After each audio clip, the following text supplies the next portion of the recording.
Faire le point sur les actions majeures menées durant cette période de transition.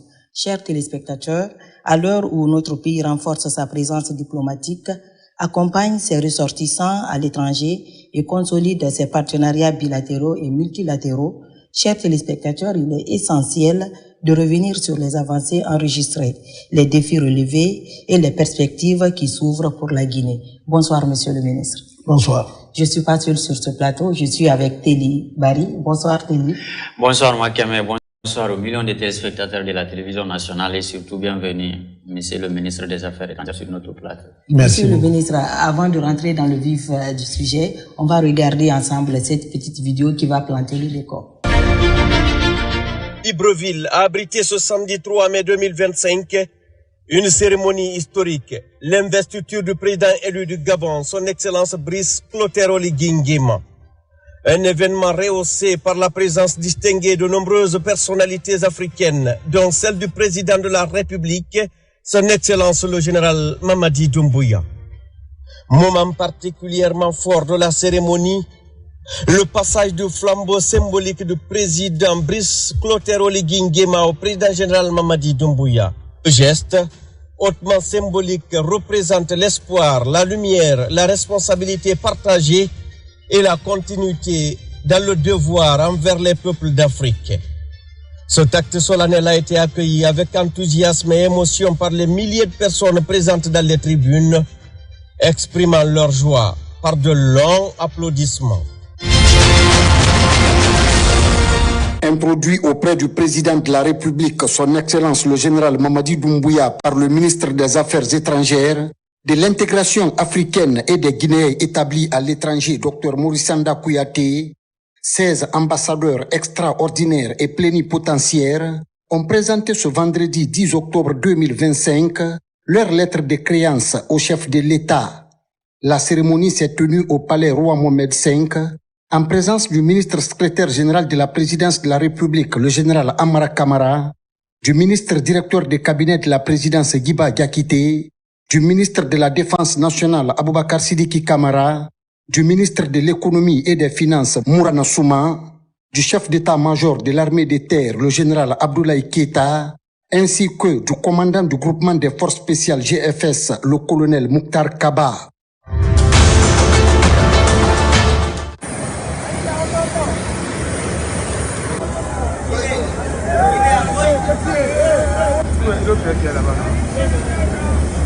Montez dans la voiture, les réactions là-bas.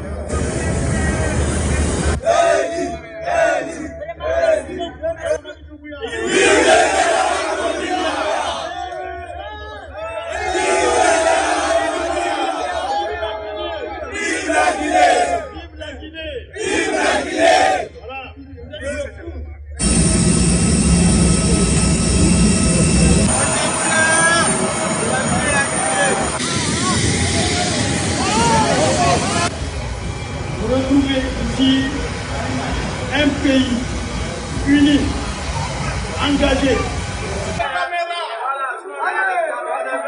Monsieur le ministre, on vous a vu dans cette vidéo avec les jeunes qui étaient en détresse hors le pays. Monsieur le ministre, la question de nos compatriotes à l'étranger apparaît comme centrale au sein de votre département, tant sur la production des passeports que sur le programme de rapatriement. Expliquez-nous comment ça se passe.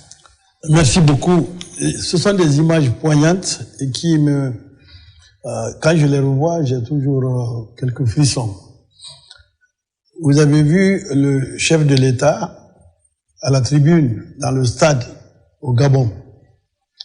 Il a eu la plus grande ovation parmi ses pairs, qui, eux, sont plus anciens que lui dans la fonction de président.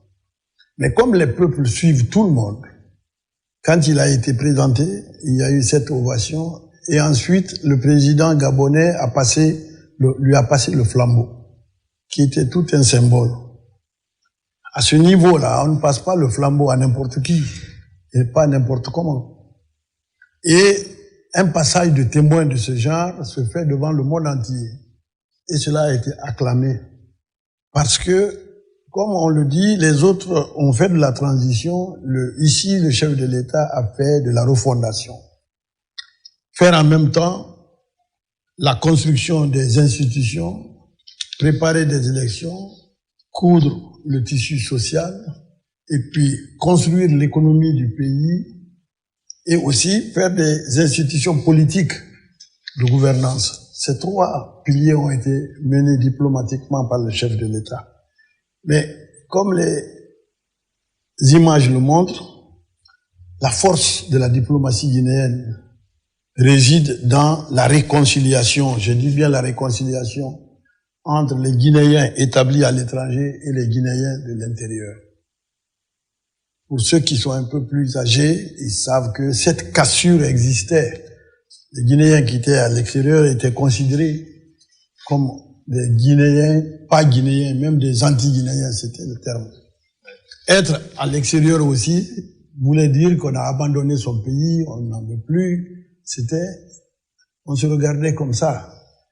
Donc la réconciliation, On disait les Guinéens de l'étranger. la soudure entre ces deux entités d'un même peuple a été l'œuvre la plus importante de la diplomatie guinéenne menée par le chef de l'État. Aujourd'hui, ce qui se passe en Guinée se passe exactement à l'extérieur au niveau de nos compatriotes qui ne sont plus exclus. Deuxièmement, le président, en lançant la diplomatie guinéenne, a dit que les Guinéens qui sont à l'extérieur, lorsque un d'entre eux a un problème, c'est toute la nation guinéenne qui a ce problème. C'est la base de la diplomatie guinéenne. Et c'est la base de cette réconciliation dont j'ai parlé. Et cela s'est traduit par une action concrète. C'est que quand ils ont des problèmes, non seulement nous allons résoudre le problème, mais si nous ne pouvons pas le résoudre, nous les ramenons ici. Et je me souviens très bien du terme que le président avait utilisé. Il avait dit, mettez-moi en place un pont aérien pour ramener tous nos compatriotes qui le souhaitent. Donc l'action pour moi la plus forte est celle-là. Aujourd'hui, vous avez vu nos compatriotes quand ils arrivent, les gestes qu'ils ont, et les enfants qui sont nés à l'extérieur, qui reviennent dans leur pays, sous le drapeau de la Guinée, c'est la plus belle image, la plus forte action du chef de l'État dans sa diplomatie. Deuxièmement, il y a nos relations avec les autres pays. Les activités protocolaires. Absolument. Le thermomètre de la diplomatie, c'est le nombre d'ambassadeurs. Qu'on veuille ou pas, un pays place sa confiance à travers un ambassadeur. Et plus il y a des ambassadeurs qui viennent, plus cela montre sur le thermomètre de la diplomatie que le pays est respecté, que le pays a la confiance des autres pays. Pendant cette transition, la Guinée, le chef de l'État, le président général Mamadi Doumbouya, a reçu les lettres de créance de 64 ambassadeurs. C'est inédit. Comme si cela ne suffisait pas, il a reçu récemment ce qui n'a jamais été fait dans aucun pays africain, 16 ambassadeurs le même jour. Et la symbolique était que c'était 16 ambassadeurs le même jour, mais à 2 mois de l'élection présidentielle. 2 mois. Normalement, la logique, s'il n'y avait pas de confiance, les autres pays, les autres souverains auraient dit, bon, nous attendons jusqu'à ce que l'élection présidentielle passe, jusqu'à ce que tout cela se passe, et nous déciderons si nous devons envoyer un ambassadeur ou pas. Mais non, à 2 mois de l'élection présidentielle, on lui envoie au chef de l'État, au président général Mamadi Doumbouya, on lui envoie 16 ambassadeurs le même jour. Et pas des moindres, des grands pays, je ne vais pas les citer pour ne pas frustrer. Donc ce côté-là est important. C'est la confiance de la communauté internationale. Justement, monsieur le ministre, et pourtant, le pays est en transition, c'est vrai qu'on tend vers la fin. C'est pourquoi, moi, je ne parle pas de transition. J'ai été le premier à dire ici que nous ne sommes pas en transition, nous sommes en refondation. Il y a des gens qui disaient ici, président de la transition. Aucun pays ne s'appelle transition. On est président d'un pays et le président Doumbouya est président de la République de Guinée. Maintenant, qu'est-ce qu'il a fait? C'est ça la refondation. Je vous ai dit le trépied qu'il a mis en place. Ouais. Donc, cette confiance de la communauté internationale, nous allons peut-être en parler avec la CEDEAO, l'Union européenne, l'Union africaine, les Nations unies, nous allons en parler. Il a réussi a inspiré la confiance. Pourquoi? Parce que simplement, d'habitude, il y a ce qu'on appelle cocher les cases. Quand il y a un changement, comme certains l'appellent anticonstitutionnel, ce n'est pas anticonstitutionnel, c'est un changement constitutionnel, pro-constitutionnel. Parce qu'il s'agissait de défendre une constitution qui avait été balafrée pour la remplacer maintenant par une constitution réelle, sortie des entrailles de nos peuples. Alors, ce qu'il faut savoir, c'est que il a su créer, le chef de l'État, en tant que premier diplomate, il a su créer autre chose. Et c'est pourquoi, d'ailleurs, avec l'OIF, l'Organisation internationale de la francophonie, la Guinée a fait quelque chose d'exceptionnel. Avant même que l'on arrive aux élections, avant même qu'on finisse la Constitution, la démarche diplomatique de la Guinée a été si poignante, si convaincante, que nous avons été réintégrés à l'OIF déjà à mi-parcours.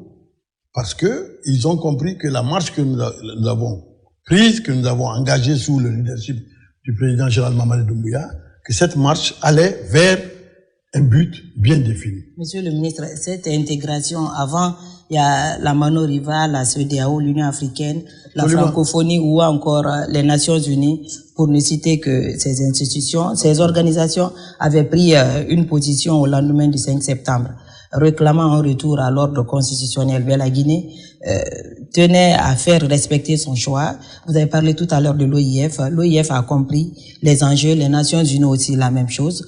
Je suppose qu'on peut dire que la Guinée, est-ce que la même chose est remarquée, on peut remarquer la même chose dans les autres institutions, par exemple la CEDEAO ou bien la MANO-RIVA Union? Tout le monde était témoin ici de l'agressivité des organisations régionales et sous-régionales au départ, surtout la CEDEAO, avec les commentaires qu'on avait ici. Attention, la CEDEAO va venir, va appliquer ses sanctions, on va leur interdire de voyager, on va leur fermer la porte de tout et tout. Aujourd'hui, la CEDEAO est notre meilleure organisation sur le plan sous-régional. Parce que la CEDEAO a compris que la Guinée est membre fondateur de la CEDEAO, que la CEDEAO nous appartient. Il n'y a pas une CEDEAO à gauche et à droite, il y a une Guinée. La Guinée a participé à la création de la CEDEAO. Le chef de l'État l'a réclamé. Il leur a dit, vous ne pouvez pas prendre de décision sans moi parce que nous avons créé ensemble la même chose. Ça a été compris, finalement. Mais ça, l'OIF est passé à l'acte. Aujourd'hui, je voudrais faire une remarque. La Guinée a eu, à partir d'un vote, la Guinée a eu le transfert du siège des ressources en eau de la CEDEAO. Il y avait des candidats, des pays qui n'étaient pas en transition, qui ont postulé pour avoir ça, ce siège-là. Mais le vote s'est passé sans la Guinée, sans la présence de la Guinée. Mais tout le monde a voté pour la Guinée. Et aujourd'hui, ce siège est transféré en Guinée. Le siège des ressources en eau de la CEDEAO. Et le président de la commission de la CEDEAO m'a appelé pour me dire félicitations, monsieur le ministre. La Guinée est le seul pays à pouvoir gagner une lutte à laquelle elle ne participe pas. Vous n'étiez pas dans la salle, vous n'étiez pas là, mais le monde a voté pour vous. Ils ont voté pour vous. C'est parce que simplement la confiance, le sérieux. C'est le sérieux, la confiance, ce que l'on fait pour son peuple, la balise qu'on met, l'objectif que l'on fixe. Et après, on en parlera, il y a aussi la diplomatie économique. Bien sûr, la diplomatie économique. Il y a la diplomatie économique. Prodéique, en collaboration avec... Prodéique. Oui. Prodéique, ça veut dire simplement que la Guinée doit faire une intégration de ses ressources dans tous les domaines. Les ressources humaines, les ressources économiques, les ressources relationnelles, mettre tout cela ensemble pour que la Guinée et le monde travaillent ensemble. Et que ce soit bénéfique pour les deux parties. Et quand on va faire une extension de ça, la vision du chef de l'État entre dans ça. Alors, Simandou 2040, c'est cela. Ce programme cadre, lancé depuis 2022, qu'est-ce qui est fait concrètement aujourd'hui, monsieur le ministre? Ce qui est fait avec Prodéique, c'est important. J'ai participé moi-même au lancement de d'un grand atelier, une rencontre en France, à Paris, qui a mobilisé nos compatriotes partout à l'extérieur de la Guinée pour identifier les ressources humaines capables de travailler là où elles sont ou en venant ici pour aider, pour s'intégrer dans le tissu économique de la Guinée. Ça, c'est important. On n'a pas seulement résolu les problèmes des Guinéens à l'extérieur, on n'a pas seulement transporté des Guinéens qui étaient en difficulté, mais la vision du chef de l'État a intégré les Guinéens de l'extérieur, établis à l'étranger, dans le tissu économique. Et PRODIC est le meilleur instrument pour cela. Et au sein du ministère des Affaires étrangères, il n'y a pas une petite action, parce que les Guinéens de l'étranger font partie des activités phares, mais il y a aussi le renforcement des capacités humaines et institutionnelles. Je pense ici au centre de formation CEFOPED. Oui, le centre de formation CEFOPED, c'est un centre qui existe, on ne l'a pas créé seulement maintenant. Il est là déjà, ce centre est là, parce que la formation doit être continue. Il faut tous les jours se surpasser et acquérir d'autres formations. C'est pourquoi le centre de formation diplomatique est là et il participe à la formation des nouveaux, des jeunes diplomates, des anciens aussi qui se mettent à jour, etc. Mais la formation va au-delà de cela. Il y a aussi des jeunes diplomates ou même élargis à d'autres secteurs que l'on place à l'extérieur. Mais Dieu merci, nous avons Simandou Academy aujourd'hui. Simandou Academy englobe tout cela. Faire en sorte que les meilleures écoles, les meilleures universités au monde puissent donner des cours, puissent participer à la formation des Guinéens ici. Et si ce n'est pas possible ici en Guinée, qu'ils les reçoivent là-bas, qu'ils les forment et les mettent à la disposition de la Guinée pour gérer Simandou 2040, pour gérer la Guinée d'aujourd'hui et de demain. Et Friday Training, c'est comme ça, je suis Friday Training, c'est une formation hebdomadaire. Chaque vendredi, nous avons un thème au ministère des Affaires étrangères qui est développé, soit par des experts ou des anciens diplomates qui viennent, qui mettent leurs compétences, leurs connaissances à la disposition des jeunes diplomates guinéens. Et c'est un très bon programme que nous mettons en place.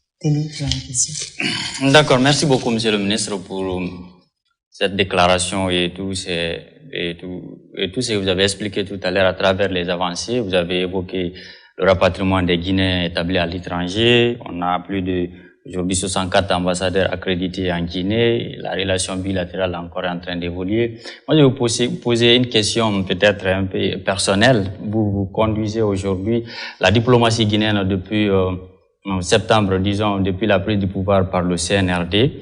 Quelle est la mission la plus difficile pour vous, la négociation la plus difficile que vous avez menée pour les citoyens guinéens qui a un impact majeur sur la vie des Guinéens d'ici et d'ailleurs? La mission la plus difficile, c'était de montrer à la CEDEAO que la Guinée n'est pas comme les autres pays.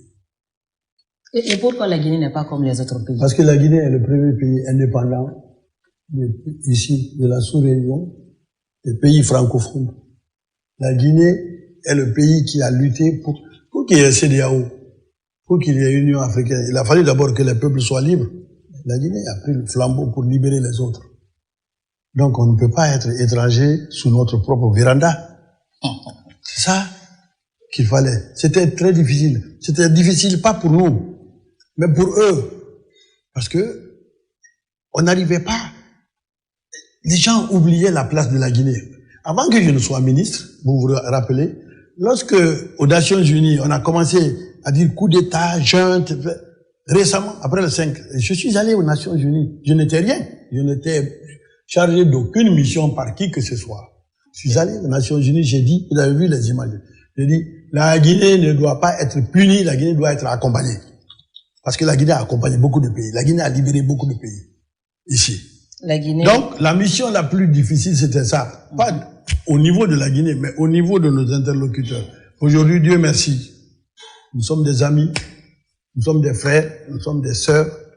Même hier, je voyais les images, le Parlement de la CEDEAO, où le président du CNT a pris la parole. Il y a on organise des ateliers de la CEDEAO ici, et quand nous nous rencontrons, on dit, mais la Guinée n'est pas sanctionnée. Je dis bien sûr, la Guinée n'est pas sanctionnée. La Guinée n'a rien fait pour qu'elle soit sanctionnée. Elle n'a rien fait. Il y a un Guinéen patriote qui est venu changer le cours de l'histoire parce que ce cours de l'histoire allait à volo. C'est ça. Mais c'est compris. C'est passé. Et quand le chef de l'État m'a fait l'insigne honneur et la confiance de signer notre protocole d'accord avec la CEDEAO, ce jour était un autre jour.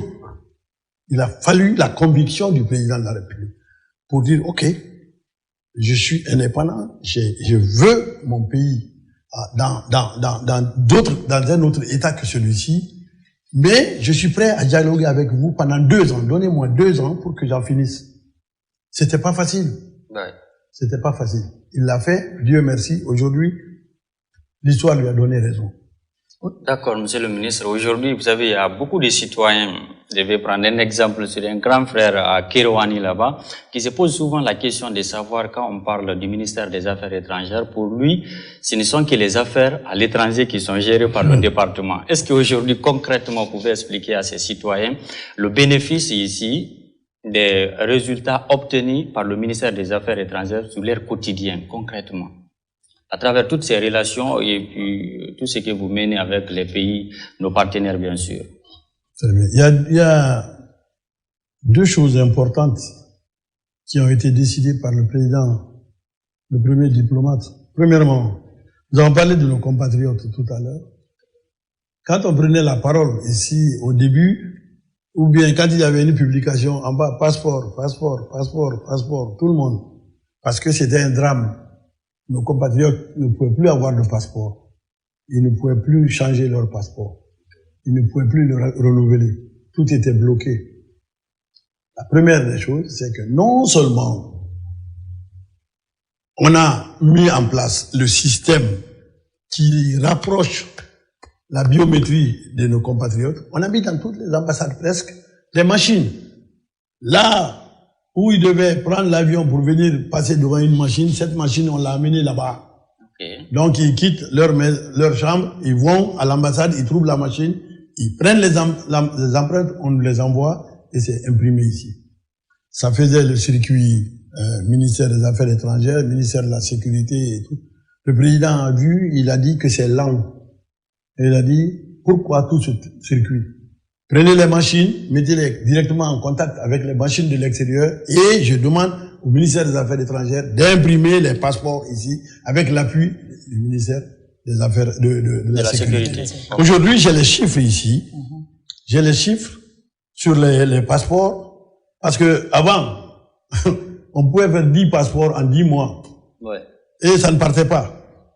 Alors, pour l'année 2025, on a fait, à partir de juillet, on a fait 8695 passeports, depuis juillet. Depuis le temps qu'on a transféré la confection des passeports chez nous, nous avons fait 8695.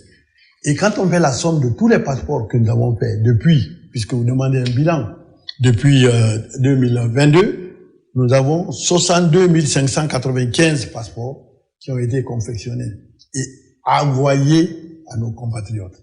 C'est une avancée majeure. Ça, ouais. C'est très important. Et vous avez parlé tout à l'heure des Guinéens de l'extérieur établis à l'étranger. On a ramené ici 13 816 Guinéens. Cette année. 13 816.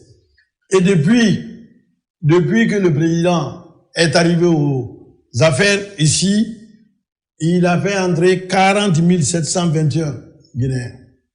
40 000 Guinéens. À un moment donné, ceux qui sabotaient cela, ceux qui ne croyaient pas, ceux qui refusent même de reconnaître que le soleil se lève à l'est, ceux qui refusent là, nous ont même attaqués en disant, vous les ramenez. Ce sont des Guinéens qui disent, venez nous chercher, monsieur le président. C'est des rapatriés volontaires. On va les chercher, ils viennent, tout le monde applaudit, eux-mêmes ils prient. Les éternels insatisfaits, qu'est-ce qu'ils disent? Mais vous ramenez tous ces gens-là, est-ce que vous avez du travail pour eux? Leur insertion. Comment vous allez les insérer? Mais ils n'ont pas quitté ici. Ils étaient ici, non? Parce que simplement, on ne veut pas que ce tact historique du chef de l'État soit vu. Ils ne voulaient pas. Ça, c'est quand même la chose la plus importante de voir des Guinéens qui veulent revenir, qui sont revenus chez eux. Avant qu'on amène quelqu'un, c'est trié là-bas. On lui demande d'où il vient, de quel village il est, ses parents, le numéro de téléphone de ses parents ici. On fait tout. Et après, lorsqu'on est sûr, on a tout, que ce Guinéen est un Guinéen ou que cette Guinéenne est une Guinéenne, on le ramène chez eux. Mais vraiment, c'est l'action la plus spectaculaire pour laquelle nous félicitons le chef de l'État. Monsieur le ministre, votre département se limite où dans ce processus de rapatriement?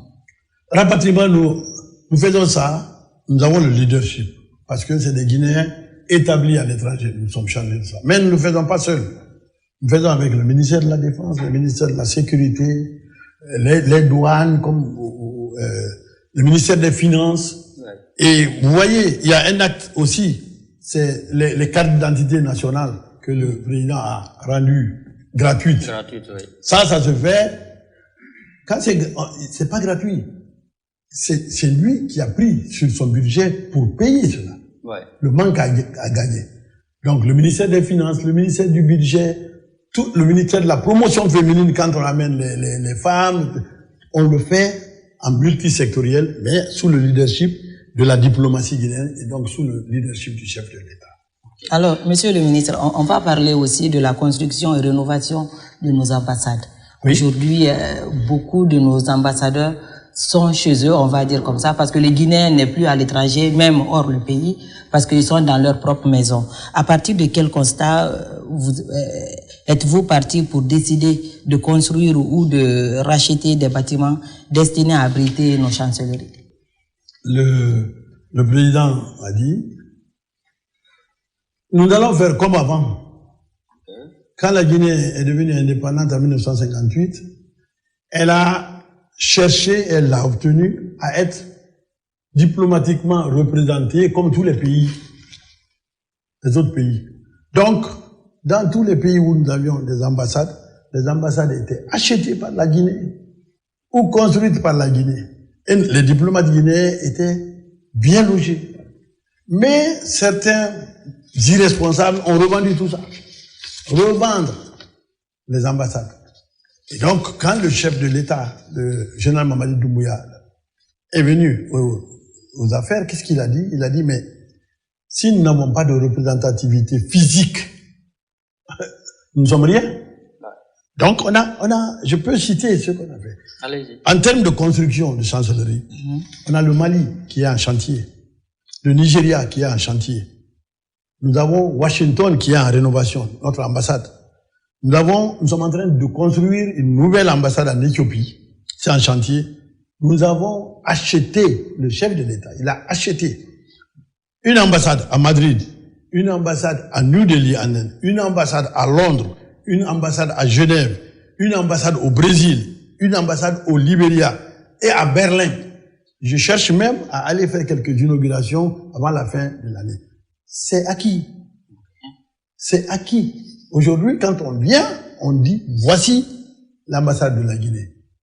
Ça, c'est une action extrêmement importante. C'est de la reconquête de notre représentativité diplomatique à l'extérieur du pays. D'accord, monsieur le ministre. Aujourd'hui, on a ces ambassades qui sont là-bas, on a les ambassadeurs. Vous avez rajeuni aussi la diplomatie guinéenne, ça, il faut le dire. Moi, ma question, c'est le contexte international. Aujourd'hui, nous savons qu'il y a des tensions multiformes entre les Occidentaux et les Asiatiques, mais aussi, même sur le continent africain, parfois, il y a des guerres un peu partout sur le continent. Quelle est la position de la Guinée et comment la Guinée fait pour défendre ses intérêts à l'international, à l'étranger? Ouais. La Guinée a une stratégie unique, elle ne change pas. Elle a été dite éloquemment à la tribune des Nations Unies par le chef de l'État. Elle a été dite. Quand il est venu à la tribune, et il a dit au monde entier que la Guinée n'est ni pro ni anti. Voilà. La Guinée est simplement pro-guinéenne et pro-africaine. C'est ça, la diplomatie guinéenne. Et c'est cette diplomatie-là. Là, ce n'est pas une neutralité du tout.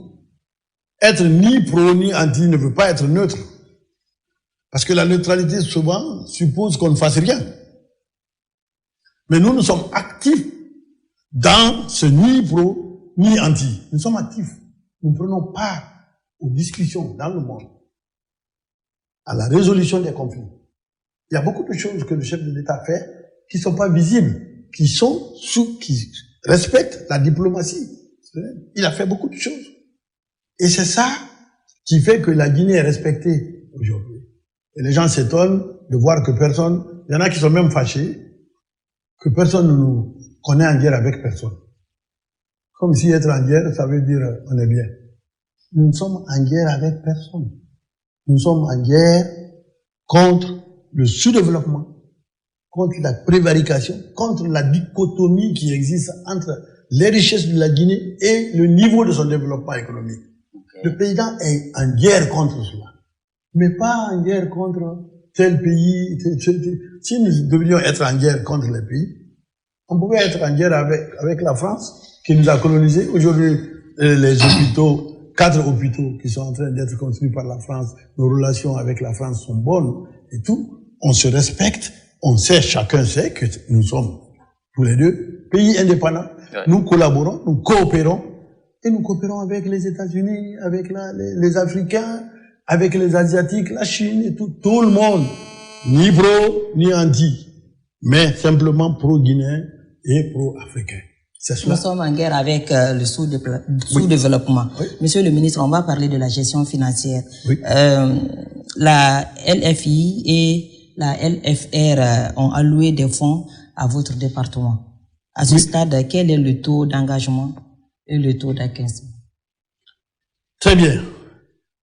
Nous, les finances, ça c'est le point fort de notre ministère. Pour la simple raison que les 70% sont injectés directement dans le fonctionnement de notre diplomatie. Tout ce que je vous ai expliqué là, le salaire des diplomates, les équipements, la construction des ambassades, c'est là où ça va. Ensuite, on a la formation.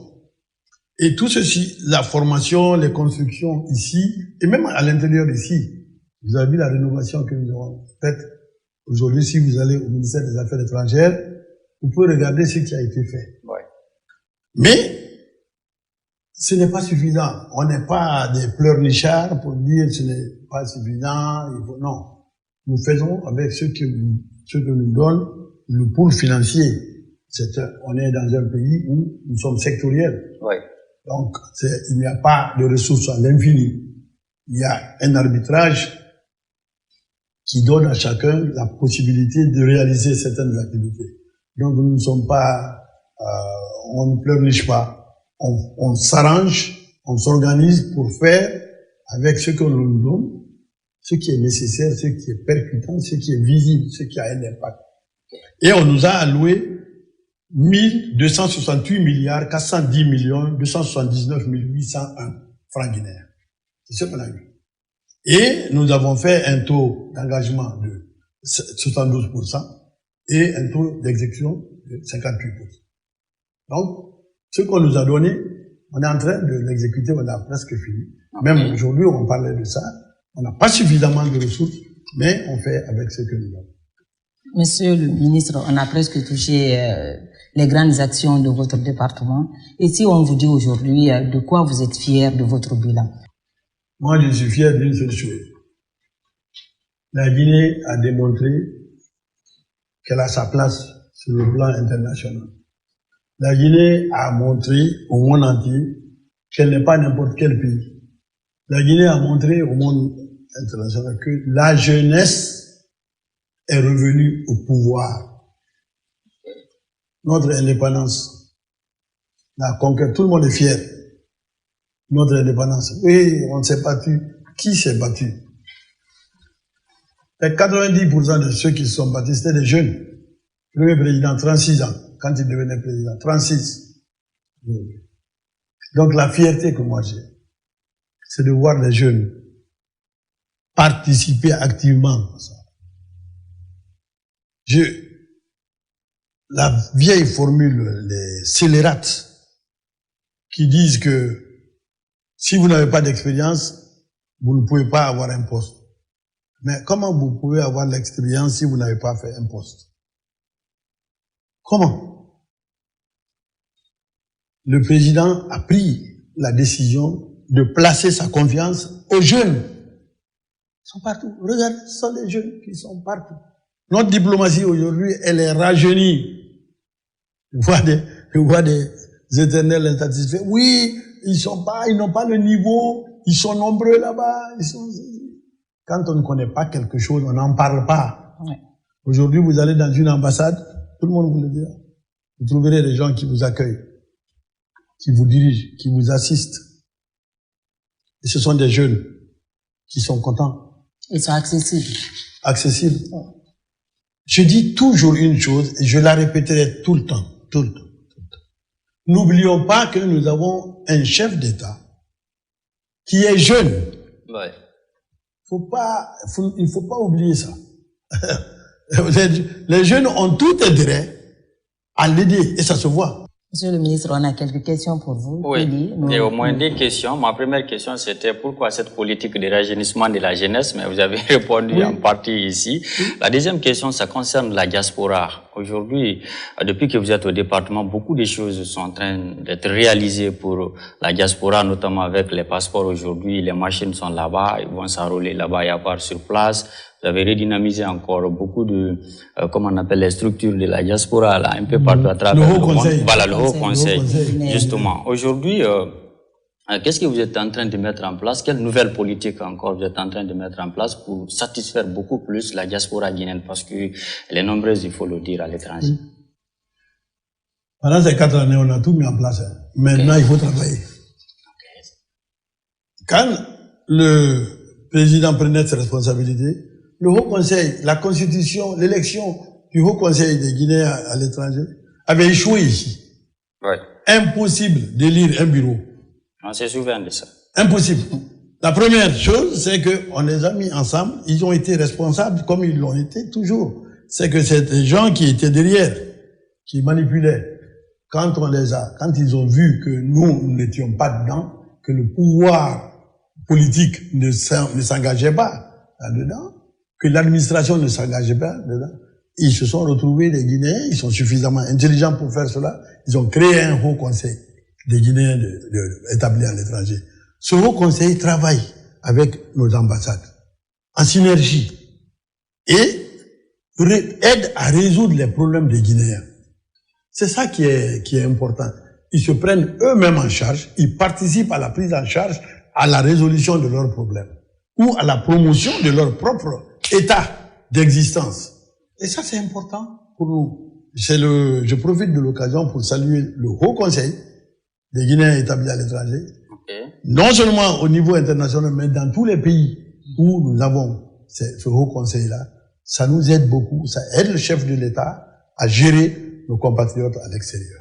Nous ne sommes pas les seuls curieux sur ce plateau. On a aussi les téléspectateurs. Une dernière question avant de partir vers les téléspectateurs, si tu permets. C'est la promotion des femmes dans la diplomatie guinéenne. Monsieur le ministre, vous êtes docteur et vous avez soutenu la cause des femmes depuis, nous on s'est souvenu comme ça de vous, la défense des droits des femmes.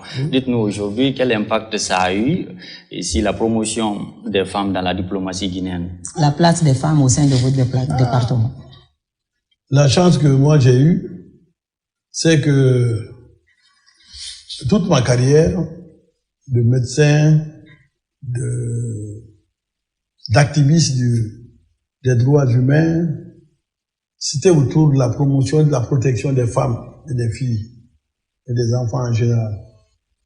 Donc la chance que j'ai eue, c'est que quand le chef de l'État m'a fait l'honneur de participer à son gouvernement, j'ai découvert en lui une personnalité, un chef d'État qui avait les mêmes préoccupations, qui avait le même amour, qui avait le même engagement pour les femmes et pour les filles.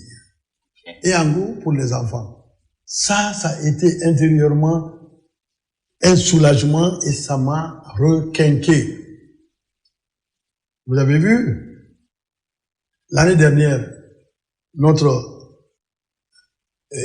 fête de l'indépendance, c'était sous le signe de la promotion des femmes. Tout le thème, c'est-à-dire toute la nation autour des femmes. Le président ne s'est pas limité à simplement dire, bon, je soutiens les femmes, il faut les mettre dans la diplomatie. Non, ça a été concret. Oui. Ambassadeur de la Guinée à Washington, là-bas, des États-Unis, oui. Une femme, Madame Fatma Taka. Ambassadeur de la Guinée en Chine, Aminata Koïta. Ambassadeur de la Guinée, l'Union européenne, c'était d'abord Madame Doucouré, maintenant c'est Madame Nanette. Oui.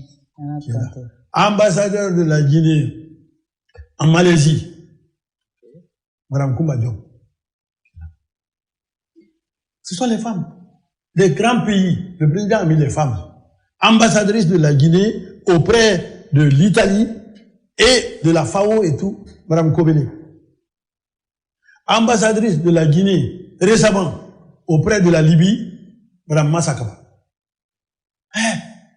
Le président a nommé les femmes. Il n'a pas dit seulement je veux supporter les femmes, je veux les engager, mais il l'a fait. C'est ça. Tous ces grands pays sont dirigés sur le plan diplomatique, sont représentés. La Guinée est représentée par des femmes. Et elles le font bien. Hein. Elles le font bien. Il faut le savoir. Alors, et il faut qu'elles s'attendent à des attaques. Il faut qu'elles résistent. Parce que quand les femmes font bien, tout le monde est étonné. Nous, les hommes, nous sommes un peu frustrés, on est complexés, on cherche à leur tirer dans... Non, elles font bien. Elles font bien. Et je les félicite au nom du chef de l'État. Alors, Monsieur le ministre, on va suivre la première question de nos téléspectateurs ensemble. On va partir avec la question des citoyens pour Monsieur le ministre. Sékou Konaté, lui réside à Tombolia, ici même à Conakry. Il dit quelle est la position de la Guinée par rapport à la lutte de l'AES, Monsieur le ministre. L'AES. La Guinée se bat pour défendre sa dignité. La Guinée se bat pour défendre son indépendance. Okay. La Guinée se bat pour défendre son africanité. La meilleure façon de se battre pour sa dignité, pour son indépendance, c'est de respecter d'abord l'indépendance des autres, la dignité des autres. Si d'autres prennent une initiative de faire quelque chose, la Guinée n'a pas d'objection. Pas du tout. Parce que pour la Guinée, chaque pays est indépendant, libre et défend sa dignité. Mais je vois ce qu'il y a sous cette question. Quelle est la position de la Guinée par rapport à la lutte de l'AES? Au départ, nous avons amené le message du chef de l'État. Il y a beaucoup de choses qui sont en train d'être faites aujourd'hui à travers le monde et à travers l'Afrique. La Guinée a fait ça déjà. D'accord. On a fait ça 58 jusqu'à 1970. Nous l'avons fait ça. L'impérialisme à bas, le colonialisme à bas, le néocolonialisme à bas, honneur au peuple, victoire au peuple, gloire au peuple. Vive la révolution, vive la révolution. On a fait ça déjà. D'accord. Maintenant, oui. Le chef de l'État dit, qu'est-ce qu'on a fait ici? On lui a dit, on a fait ça déjà. Il dit, bon, on fait autre chose. On développe la Guinée. C'est ça qu'on fait. D'accord. On n'a plus le temps de nous bagarrer. Okay. On a le temps de lutter pour sortir nos richesses et donner au peuple de Guinée. C'est tout. D'accord. Cet autre citoyen, c'est Mamadou Mouktar Sall. Il réside à Koya. Il dit, Monsieur le ministre, pourquoi ne pas fermer certaines ambassades qui nous coûtent et qui ne produisent pas tellement comme celle de Cuba, et de la Corée du Nord et d'autres? On n'ouvre pas une ambassade comme ça. Ok. Je vous ai dit tout à l'heure que le président, le général Mamadi Doumbouya, a reçu les lettres de créance de 16 ambassadeurs le même jour. Je vous ai expliqué l'impact. Ouais. C'est un message que la communauté internationale lui a envoyé à 2 mois de l'élection présidentielle. Donc on n'ouvre pas, on n'envoie pas l'ambassadeur comme ça. il y a un message diplomatique et politique qui sous-tend ça. Okay. Et vous pouvez imaginer que la Guinée ferme une ambassade en Sierra Leone? Non. Ouais. Vous pouvez imaginer qu'on ferme une ambassade au Mali? Non. Mais les pays où il n'y a pas assez de Guinéens, par exemple. Mais l'ambassade, c'est pas seulement pour les Guinéens. Hein. L'ambassade, c'est pour envoyer un missionnaire auprès de ces gouvernements pour que, quand on aura un message à faire passer, que cet ambassadeur passe le message. Okay. Maintenant, il se trouve qu'il y a des Guinéens là-bas, on fait d'une pierre deux coups. Ils ont parlé de deux. Oui, Corée et Cuba. Corée et Cuba. Oui. On n'a pas d'ambassade en Corée du Nord. Okay. On n'en a pas. Il y avait une ambassade de la Corée du Nord ici. Ici, oui. C'est fermé parce qu'ils ont changé de politique. Et Cuba. Mais Cuba, Quand même. parlons-en. Ça, quand même. La Guinée ne peut pas fermer son ambassade à Cuba. Ah ouais. C'est Cuba qui a aidé la Guinée à lutter pour libérer l'Afrique. D'accord. Même s'il y a 0 Guinéen à Cuba, l'ambassade de la Guinée sera à Cuba. Pour dire que la Guinée n'est pas ingrate, la Guinée n'oublie pas. C'est ce que le chef de l'État a fait. C'est pourquoi il ne ferme pas Cuba. Ali Badra Kalo, lui, il réside à Matoto Simbayagar, secteur Bolonta. Protection, des Guinéens de la diaspora. Quels dispositifs sont en place pour protéger les Guinéens vivant à l'étranger, notamment dans les pays en crise? Oui, mais j'ai suffisamment parlé de ça. Bien sûr. Ouais. Mais les pays en crise... Pour lui faire plaisir. Merci pour cette question. Mais Oui. déjà, il y a eu des cas. Le premier cas, c'est la guerre d'Ukraine. Oui. Quand la guerre a éclaté en Ukraine, la Guinée, c'est le premier pays à aller prendre ses citoyens et à les faire sortir. Quand il y a eu la crise en Tunisie, la Guinée était le premier pays à aller chercher ses citoyens, à les amener ici. Okay. Donc, ce que nous faisons, c'est la priorisation de la protection des Guinéens en cas de crise. Dès qu'il y a une crise, le président me dit, va les chercher et ramène-les. C'est les missions les plus exaltantes que moi j'ai. Et je profite de l'occasion pour féliciter le staff, mes collègues qui travaillent avec moi, qui font ce travail-là avec moi. On ne dort pas. On fait ça. Ouais. Et ça nous fait plaisir de sauver nos compatriotes. Chaque fois qu'il y a une crise, on le fait, on va chercher, on protège. Et souvent, les gens sont étonnés. Ils disent, mais comment la Guinée a fait ça? Non, la Guinée a fait ça sur l'instruction du chef de l'État qui ne veut pas que les Guinéens souffrent, surtout en temps de crise. Et nous serons mobilisés. Ça sera fait, toujours. D'accord, Makeme, c'est fini pour ces citoyens, la question des citoyens. On va clôturer cette émission, bien sûr, avec Monsieur le ministre, sauf s'il a un dernier mot à faire passer ou à dire à tous ces téléspectateurs. Oui, qu'est-ce qui n'est pas dit et que vous voulez passer? Je veux passer une seule chose. Aujourd'hui, les Guinéens savent, sur le plan diplomatique, ce qu'était la Guinée le 4 septembre 2021 sur le plan diplomatique et ce qu'est la Guinée aujourd'hui, 2025. Je le vois. Cette année, l'État a reçu récemment le vice-premier ministre chinois chargé des affaires politiques, envoyé spécial du président Xi Jinping, ici. Ici. Il a reçu ici le président Paul Kagame. Il a reçu le président Oligui, Clotaire Oligui, du Gabon. Il a reçu le premier ministre sénégalais, le premier ministre ivoirien. Il a reçu beaucoup de hautes personnalités économiques et politiques ici. Donc, les Guinéens savent très bien, sur le plan diplomatique, qui nous étions à l'abri de l'indépendance, que sommes-nous devenus pendant ces années qui ont suivi, où nous étions tombés avant le 5 septembre et où nous nous sommes relevés aujourd'hui, où nous sommes. On est actuellement en mode de choix. Vous savez qui a sauvé diplomatiquement la Guinée et qui promet de la sauver. Okay. Entre celui qui promet et celui qui l'a fait, le choix est clair. Hein? Mesdames et messieurs, c'est la fin de cette émission, Heure du bilan. Au cours de cette émission, Nous avons parcouru les principales réalisations du département, depuis la gestion de nos compatriotes établis à l'étranger jusqu'au renforcement de notre diplomatie, en passant par l'intégration régionale, la diplomatie économique et la modernisation de nos représentations à l'extérieur. Nous avons également mis en lumière les efforts consentis pour professionnaliser davantage l'administration, renforcer les capacités humaines et optimiser la gestion financière dans un contexte de transition où chaque avancée compte.